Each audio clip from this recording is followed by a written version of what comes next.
గనుక దీన్ని బట్టి నీవు నేను ఆలోచన చేసినట్లయితే నీవు పని మాని దేవుని సన్నిధికి రావడం వలన కలిగేది మేలు నీకే, ఆయనకి కాదు.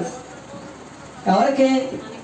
ఎందుకనంటే ఆయన నిమిత్తం నీవు నీ పనులు మానుకొని వచ్చావు కనుక. కానీ రావడానికి ఎలా ఉంటుందో తెలుసా? అయ్యో ఈరోజు 1000 రూపాయలు పని పోయింది, 500 రూపాయలు కూలిపోయింది. కానీ అంతకన్నా మన గుప్పులి చాలా, కానీ ఆయన గుప్పులి.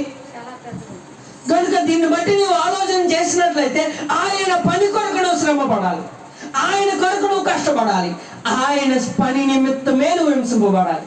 అంతేగా నీ నిమిత్తం నువ్వు హింసింపబడితే దాంట్లో గొప్పలేదు. కనుక దీన్ని బట్టి 16వ అధ్యాయము 24వ వచనం కూడా చదవండి. అప్పుడు యేసు తన శిష్యులను చూచి, ఎవడైనా నన్ను వెంబడింపగోరని ఎడలా తను తాను ఉపేక్షించుకొని తన శిలువను ఎత్తుకొని నన్ను వెంబడింపవలెను. మార్కు సువార్త 8వ అధ్యాయం 34వ వచనం.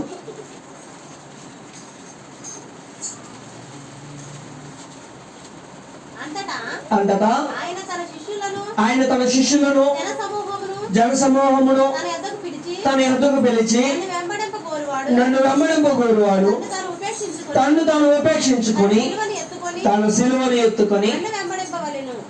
అన్నప్పుడు మీకు ఇన్ని మాటలు ఎందుకు చూపించానంటే ఒక చోట్ల రాయబడలేదు, ఇది 4 సువార్తల్లో రాయబడింది. కానీ మీరు అన్ని చదివితే ఒకటే మాట ఇబ్బంది అయితే కనుక 2 సువార్తల్లోనూ చూపించాను. కనుక దీన్ని బట్టి నీవు నేను ఆలోచన చేసినట్లయితే నీవు దేవుడు